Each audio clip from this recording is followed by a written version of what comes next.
Hi everyone, good morning to all of you, my dear students and friends. You are most welcome on the online platform of English BTS. Dear students, हम लोग passive voice के जो महत्वपूर्ण rules हैं उनकी चर्चा कर रहे हैं। ये है पैसिव वॉइस का ऐसा जोन है जहाँ पर एकेडमिक में भी प्रश्न पूछे जाते हैं, साथ ही जो ऑल कम्पिटिटिव एग्जाम्स होती हैं वहाँ पर भी इससे प्रश्न जरूर आते हैं।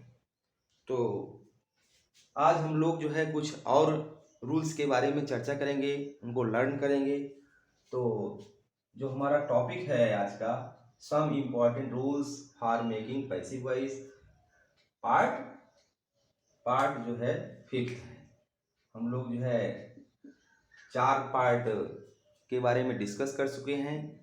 आज जो है 5वें पार्ट में जो और इम्पोर्टेंट रूल्स हैं उनकी चर्चा करेंगे। तो 7 रूल्स की चर्चा हम लोग कर चुके हैं, आज हमारा 8वां रूल है।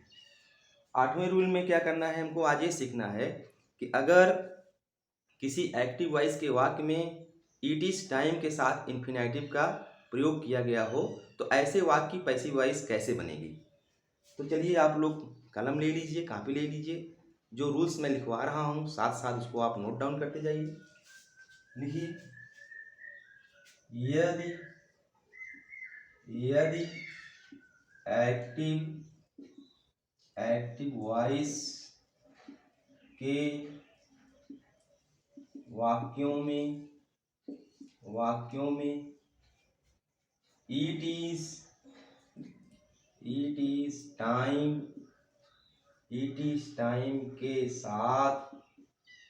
इज टाइम के साथ इन्फिनेटिव्स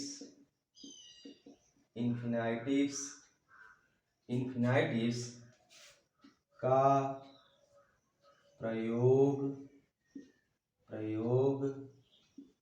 किया गया हो तो ऐसे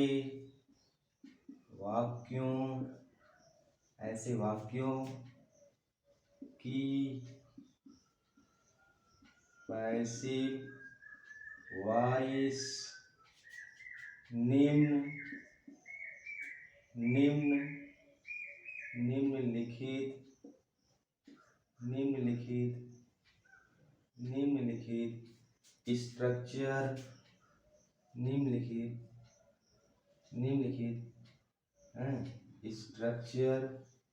निम्नलिखित स्ट्रक्चर की सहायता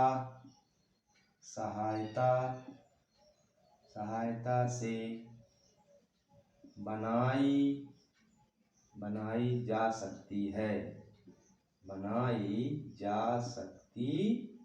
है डियर स्टूडेंट्स।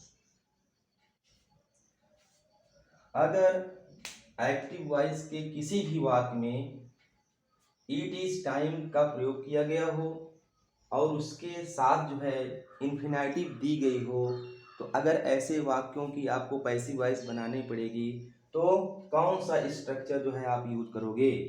चलिए डियर स्टूडेंट्स, जैसे मान लीजिए हमने एक सेंटेंस यहाँ लिख दिया। क्या लिखा, यहाँ लिखा it is time to reap the crop. तो अगर ऐसे सेंटेंस आपको एक्टिव वॉइस में मिल जाए तो इनकी पैसिव वॉइस कैसे बनाएंगे। तो चलिए, जो फार्मूला आप यूज करोगे, जो आप स्ट्रक्चर यूज करोगे वो इस तरह से बनेगा। तो सबसे पहले आप क्या लिखना पड़ेगा, सबसे पहले आप लिखेंगे ये जो दिया गया है इट इज टाइम, इसको आप वैसे ही लिख देंगे तो हो जाएगा it is time dear students. अब उसके बाद आपको क्या करना है, जो इसमें ऑब्जेक्ट दिया गया होगा उसके पहले आप लिखोगे for, it is time for. उसके बाद फिर क्या लिखेंगे, ये जो कोई भी ऑब्जेक्ट होगा तो आप एनी ऑब्जेक्ट लिख देंगे, इट इज टाइम ना। उसके बाद ऑब्जेक्ट, फिर उसके बाद क्या लिखेंगे, उसके बाद आपको क्या लिखना है, टू लिखना है। उसके बाद फिर क्या लिखना है डियर स्टूडेंट्स, बी लिखना है। उसके बाद फिर क्या लिखोगे, जो वर्ब दी गई होगी, जो वर्ब दी गई होगी उसका आप थर्ड फॉर्म लिखेंगे। आगे आपको इस तरह के सेंटेंसेस में पैसिव वॉइस बनाते समय बाई का प्रयोग नहीं करना है, यानी थोड़ा सा उस समय हमको ध्यान नहीं था डियर स्टूडेंट्स, नहीं जहाँ हम लोग ऐसे वाक्य जिनमें बाई का प्रयोग नहीं होता है, वही इसी जगह पर इस नियम को हमको लर्न कर लेना चाहिए था। फिलहाल आप लोग जब अपना फेयर बनाइएगा तो चाहे तो आप इस नियम को वहाँ लिख सकते हैं। तो अगर मान लीजिए क्या है, इट इज़ टाइम, उसके बाद दे दिया गया है और उसके बाद इन्फिनेटिव दिया गया है, उसके बाद ऑब्जेक्ट दिया गया है। अगर इस तरह का स्ट्रक्चर जो है, इस तरह का वाक्य जो है आपको कहीं भी मिलता है तो उसकी पैसिव वॉइस बनाते समय आप क्या करोगे, इट इज़ टाइम लिखोगे, उसके बाद जो ऑब्जेक्ट दिया गया होगा उसके बाद उसके पहले आप फार लगाओगे, तब ऑब्जेक्ट लिखोगे, तब टू लगाओगे, फिर बी लगाओगे, फिर उसके बाद वर्ब की थर्ड फॉर्म। अब चलो इस सेंटेंस की हम लोग पैसिव वॉइस बनाते हैं। तो ये पैसिव वॉइस जब बनाओगे तो ये इस तरह से बनेगा, it is time dear students. अब आपको क्या करना है, इसके बाद जो है आपको फार लगाना है, इट इज टाइम फार हो गया। उसके बाद इसमें ऑब्जेक्ट क्या है, द क्रॉप, उसको आप लिखेंगे तो हो जाएगा it is time for the crop. उसके बाद फिर क्या करेंगे, टू, उसके बाद फिर बी, उसके बाद जो वर्ब दी गई है क्या है, उसकी थर्ड फॉर्म होगी रीप। रीप माने होता है काटना, जिसका थर्ड फॉर्म क्या होता है, रीप्ड, रीप्ड डियर स्टूडेंट्स। तो ये जो रूल्स आप लोगों को लिखवाए जा रहे हैं बहुत ही इंपॉर्टेंट है, मैं बार बार आप लोगों को बताता रहता हूँ, इनको अच्छे से याद कर लीजिए हैं। चलिए एक उदाहरण और लिया जाए, ये आपका फर्स्ट एग्जाम्पल था, चलो एक उदाहरण और लेते हैं। दूसरा उदाहरण क्या है, it is time, it is time to close, it is time to close the office, it is time to close the office dear students। अब चलिए जब इसकी पैसिव वॉइस बनाओगे तो आपको क्या करना पड़ेगा, लिखना पड़ेगा it is time dear students. उसके बाद आपको क्या करना है, ऑब्जेक्ट इसमें क्या है, द ऑफिस है, तो ऑब्जेक्ट से पहले क्या लगाओगे आप, ऑब्जेक्ट से पहले लगाएंगे फार, यहाँ लिख दिया गया for, it is time for. उसके बाद क्या लिखोगे, the office, it is time for the office dear students. उसके बाद आपको क्या करना है, टू बी लिखना है, लिखेंगे टू बी। उसके बाद वर्ब जो भी दी गई होगी इसका थर्ड फॉर्म, वर्ब इसमें क्या है, क्लोज है, इसका थर्ड फॉर्म लिख देंगे क्लोज डियर स्टूडेंट्स। एक उदाहरण और ले लिया जाए, जैसे it is time to, it is time to take, it is time to take the lunch dear students, it is time to take the lunch। अब चलो इसकी भी पैसिव वॉइस बना दी जाए, तो आपको क्या करना है, यहाँ लिख देना है it is time to, it is time, sorry dear students. अब आपको यहाँ पैसिव वॉइस बनाएंगे, क्या करेंगे, ऑब्जेक्ट्स पहले लगाएंगे फार, हो जाएगा इट इज टाइम फॉर, अब ऑब्जेक्ट इसमें क्या है आपका, द लंच, तो हो जाएगा it is time for the lunch. उसके बाद फिर टू, उसके बाद फिर बी, उसके बाद टेकिंग डियर स्टूडेंट्स। तो इस तरह से आप एक्टिव वॉइस का वाक्य अगर कहीं मिल जाए जिसमें इट इज टाइम के साथ जो है क्या किया गया हो, इन्फिनेटिव का प्रयोग किया गया हो, तो ऐसे वाक्यों की पैसिव वॉइस आप बड़ी आसानी से बना सकते हैं। लेकिन इसके लिए आपको क्या करना पड़ेगा, नियम को अच्छे से समझने होंगे। चलिए कुछ और रूल्स जो हैं हमारे, जो उनके बारे में चर्चा कर ली जाए। चलिए रूल नंबर हम अब 9 की बात करेंगे डियर स्टूडेंट्स। ये भी रूल बहुत इंपॉर्टेंट है और ये रूल आप लोग जो है पहले से याद किए होंगे जहाँ तक, क्योंकि बुक्स में जो है आसानी से ये जो रूल लिखवाने वाला हूँ मैं वो मिल जाता है। बाकी ये जो कुछ रूल्स आपको लिखवाए जा रहे हैं ये जो है आसानी से मिलते नहीं। तो ये जो 9वां रूल है हम चलिए उसकी चर्चा करते हैं। आज का हमारा जो रूल नंबर 9 है इसमें क्या है, लिखिए जल्दी से, यदि दिए दिए गए एक्टिव या दिए गए एक्टिव वॉइस के वाक्यों में वाक्यों में डबल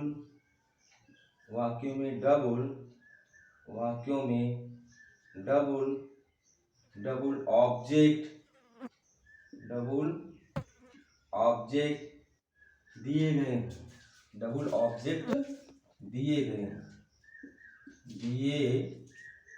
डबल ऑब्जेक्ट दिए गए हों तो ऐसे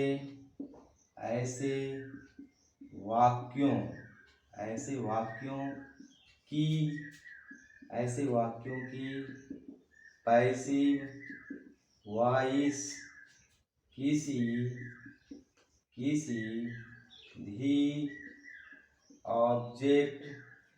भी ऑब्जेक्ट को सब्जेक्ट बना कर बनाई जा सकती है। डियर स्टूडेंट्स, अगर मान लीजिए एक्टिव वॉइस के वाक्य में दो ऑब्जेक्ट ले लिए गए हों तो आपको ऐसे वाक्यों की जब पैसिव वॉइस बनानी होगी तो आप किसी भी ऑब्जेक्ट को सब्जेक्ट बना करके उसकी पैसिव वॉइस बना सकते हैं। जैसे मान लीजिए हम एक उदाहरण लेते हैं। उदाहरण हमारा क्या है? जैसे he told me a story, dear students. he told me a story. अब इसमें हमारा क्या है? दो ऑब्जेक्ट दिया गया है। एक ऑब्जेक्ट हमारा क्या है? मी है, और दूसरा ऑब्जेक्ट हमारा क्या है? ए स्टोरी है। डियर स्टूडेंट्स, पैसिव वॉइस का जहाँ तक विषय है तो आप क्या कर सकते हो? मी को सब्जेक्ट बना करके भी इसकी पैसिव वॉइस बना सकते हो, और ए स्टोरी का भी प्रयोग करके आप इसको पैसिव वॉइस में चेंज कर सकते हैं। लेकिन अगर मान लीजिए एक चीज़ और जान लीजिए, अगर मान लीजिए आपसे कोई व्यक्ति पूछे कि ये आपका जो मी है ये कौन सा ऑब्जेक्ट है और ये स्टोरी जो है ये कौन सा ऑब्जेक्ट है, तो आप क्या बताओगे डियर स्टूडेंट्स? तो देखो, इसके लिए आपको क्या याद करना है कि जिसे कोई चीज दी जाए या जिसके लिए कोई चीज की जाए, राइट, तो हमारा क्या होता है? वो हमारा होता है इनडायरेक्ट ऑब्जेक्ट। डियर स्टूडेंट्स, वो हमारा क्या होता है? इनडायरेक्ट ऑब्जेक्ट होता है। डियर स्टूडेंट्स, इनडायरेक्ट ऑब्जेक्ट होता है, ठीक है, जिसके लिए मतलब कोई चीज की जाए या जिसे कोई चीज दी जाए, ठीक ना, तो वो हमारा क्या होता है? वो होता है हमारा इनडायरेक्ट ऑब्जेक्ट। और जो चीज की जाए या जो चीज दी जाए वो हमारा क्या होता है? वो होता है हमारा डायरेक्ट ऑब्जेक्ट। जो चीज दी जाए या जो चीज की जाए किसी के लिए वो हमारा क्या होता है? डायरेक्ट ऑब्जेक्ट होता है। तो इसको भी आप याद कर सकते हैं, क्योंकि अब जितनी भी परीक्षाएं हैं क्या हो रहा है उसमें जो है इस तरह से प्रश्न पूछे जाते हैं कि दिए गए वाक्य में मी क्या है या कौन सा ऑब्जेक्ट है, या दिए गए वाक्य में जैसे ये देखो ये स्टोरी दिया गया है तो ये डायरेक्ट ऑब्जेक्ट है कि इनडायरेक्ट ऑब्जेक्ट है। तो इन सब चीज़ों को आपको अच्छे से याद करना चाहिए। एक चीज़ आप और याद कर सकते हो कि इनडायरेक्ट ऑब्जेक्ट वो ऑब्जेक्ट होता है जिससे पहले आप क्या कर सकते हैं? टू लगा सकते हैं या फिर फार लगाते हैं। तो अगर मान लीजिए कोई ऐसा वर्ड जो है सेंटेंस में मिल जाए जिसके पहले आप फार का प्रयोग कर सकते हो या टू का प्रयोग कर सकते हो तो भी हमारा क्या होता है? इनडायरेक्ट ऑब्जेक्ट होता है। तो अब चलिए इसकी हम जो है पैसिव वॉइस बनाते हैं। सेंटेंस हमारा क्या था? सेंटेंस हमारा था he told me a story. He told me a story. तो आप क्या कर सकते हो? मी के द्वारा और ए स्टोरी किसी भी ऑब्जेक्ट को आप सब्जेक्ट बना करके पैसिव वॉइस बना सकते हैं। डियर स्टूडेंट, मान लीजिए हमने क्या किया? मी के द्वारा इसको बनाया तो क्या हो जाएगा? आई हो गया। डियर स्टूडेंट, टेंस देखिए यहाँ क्या है? टोल्ड है, पास्ट पार्टिसिपल फॉर्म है यानी पास्ट इंडेफिनिट टेंस है। तो पास्ट इंडेफिनिट टेंस में आई के साथ क्या लगाते हो? वाज। आई वाज हो गया। उसके बाद क्या करेंगे? वर्ब की थर्ड फॉर्म। वर्ब हमारी क्या है? टोल्ड है, पहले से ही आपको यहाँ थर्ड फॉर्म मिला है।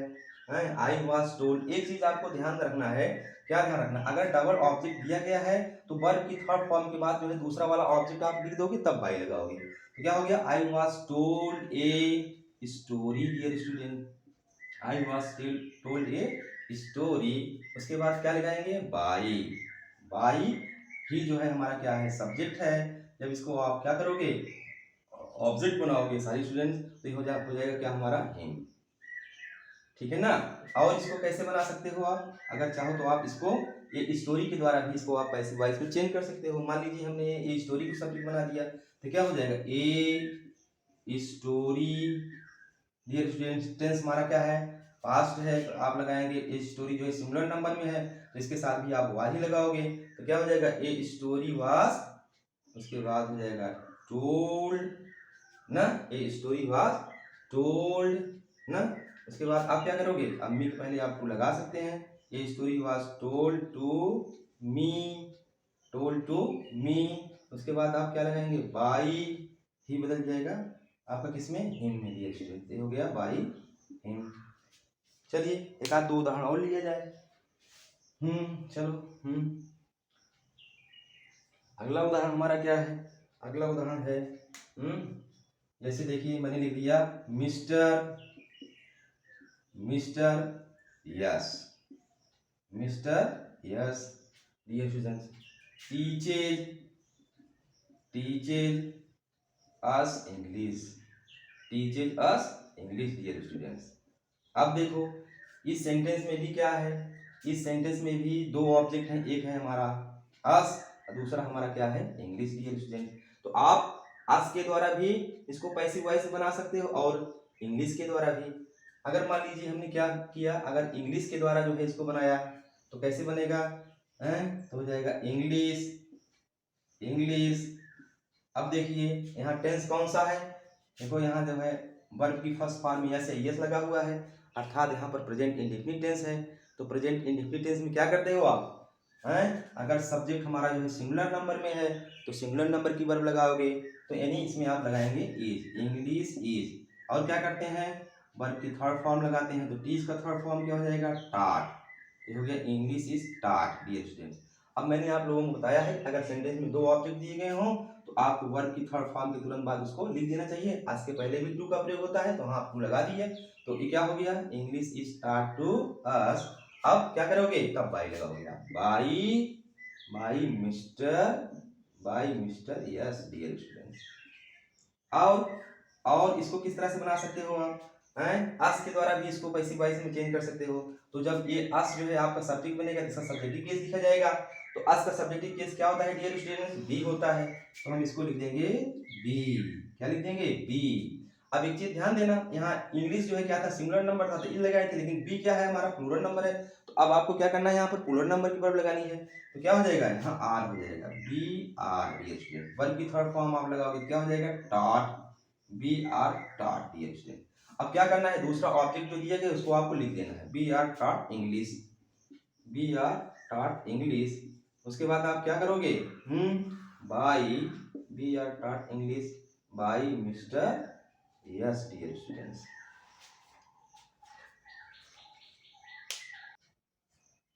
हाँ डियर, चलिए एक उदाहरण और ले लिया जाए जल्दी से। एक उदाहरण और ले लिया जाए, जैसे जैसे जैसे है I gave her a gift. Dear students I gave her a gift. अब देखो डियर स्टूडेंट्स यहाँ पर भी क्या है, दो ऑब्जेक्ट है, एक है हमारा हर और दूसरा हमारा क्या है, ए गिफ्ट है। डियर स्टूडेंट्स ना, तो आप हर के द्वारा भी इसको पैसिव वॉइस बना सकते हो और गिफ्ट के द्वारा भी पैसिव वॉइस बना सकते हो। मान लिया हमने इसको बनाया किससे, हर से, तो हर जब सब्जेक्ट बनाएंगे तो क्या हो जाएगा डियर स्टूडेंट्स, हो जाएगा सी। ये हो गया हमारा सी। अब देखो यहाँ टेंस कौन सा है, यहाँ पास्ट इंडेफिनिट है, सी हमारा जो है क्या है, सिंगुलर नंबर का सब्जेक्ट है। तो आप क्या करोगे, पास्ट इंडेफिनिट टेंस में दो वर्ब होती है, एक होती है क्या, जब पैसिव वॉइस बनाते हो दो वर्ब यूज होती है, एक होती है वाज, दूसरी होती है वर। तो सी जो है क्या है, सिंगुलर नंबर है, तो आप जो है क्या करेंगे, यहाँ लगा देंगे वाज, तो सी वाज। उसके बाद क्या करेंगे, ये देखो डियर स्टूडेंट जो है आपकी वर्ब है उसकी थर्ड फॉर्म लगाएंगे, सी वाज गिवन हो जाएगा, सी वाज गिवन। अब मैंने आप लोगों को बताया है कि अगर डबल ऑब्जेक्ट है तो क्या करोगे, पहले उसको लिख दोगे, तो हो गया she was given a gift, she was given a gift. उसके बाद बाई, उसके बाद क्या करोगे आप, सब्जेक्ट को ऑब्जेक्ट बनाओगे, जिसमें सब्जेक्ट हमारा क्या है, आई है। तो जब इसको आप ऑब्जेक्ट बनाएंगे तो हो जाएगा क्या, मी हो जाएगा माय डियर स्टूडेंट्स। चलिए अगर दूसरा तरीका आपका जो है दो, चूंकि इसमें है, उस तरीके से अगर आप इसको पैसिव वॉइस बनाओगे तो क्या करेंगे, ये दूसरा वाला ऑब्जेक्ट हमारा क्या है, जो कि क्या है डियर स्टूडेंट्स, ये डायरेक्ट ऑब्जेक्ट है। अगर आप डायरेक्ट ऑब्जेक्ट को सब्जेक्ट बना रहे हो तो उसे भी पैसिव वॉइस बना सकते हैं। तो क्या हो गया, a gift dear student, a gift. ठीक, अब ए गिफ्ट भी क्या है, सिंगुलर नंबर है तो वाज ही रहेगा, तो हो गया ए गिफ्ट वाज। वर्ब की थर्ड फॉर्म क्या है डियर स्टूडेंट्स, गिवन। अब देखो डियर स्टूडेंट्स क्या है यहाँ पर, अब जो है आपका हर जो है दूसरा ऑब्जेक्ट है, तो हर के पहले जो है क्या होता है, टू का प्रयोग होता है। तो आप यहाँ क्या लिखेंगे, टू। तो क्या हो गया, a gift was given to her. उसके बाद लगाओगे बाई, और बाई के बाद क्या करना है आपको, जो आप सब्जेक्ट है उसको बना देना है ऑब्जेक्ट, तो हो जाएगा बाई मी डियर स्टूडेंट्स। तो आज हम लोग जो है दो रूल्स की चर्चा किए हैं। अभी और एक आध दो रूल्स इसमें जो है इम्पोर्टेंट्स पैसिव वॉइस के जो बनाने वाले रूल्स हैं वो दिए जाएंगे, लिखवाए जाएंगे आपको। उसके बाद जो है जो ये इम्पोर्टेंट रूल्स हैं जिनसे जो है परीक्षा में प्रायः प्रश्न पूछे जाते हैं, ये जब समाप्त हो जाएगा तो हमारे कुछ डियर स्टूडेंट्स कमेंट किए थे कि सर जो है बेसिक से पढ़ाया जाए, तो मैं आपको पैसिव वॉइस जो है बेसिक से पढ़ाना शुरू करूँगा। डियर स्टूडेंट्स, आप लोगों को ये वीडियो कैसा लगा हैं, इसको आप जो है कमेंट बॉक्स में लिखना। अगर आपका कोई सुझाव हो तो आप सुझाव भी दीजिएगा। मैं आपके जो सजेस्टिव कमेंट्स होते हैं उनको बहुत ध्यान से पढ़ता हूँ, और उसी के अनुसार जो है अपनी नेक्स्ट जो क्लास होगी उसी के अनुसार बनाएंगे। बहुत बहुत धन्यवाद।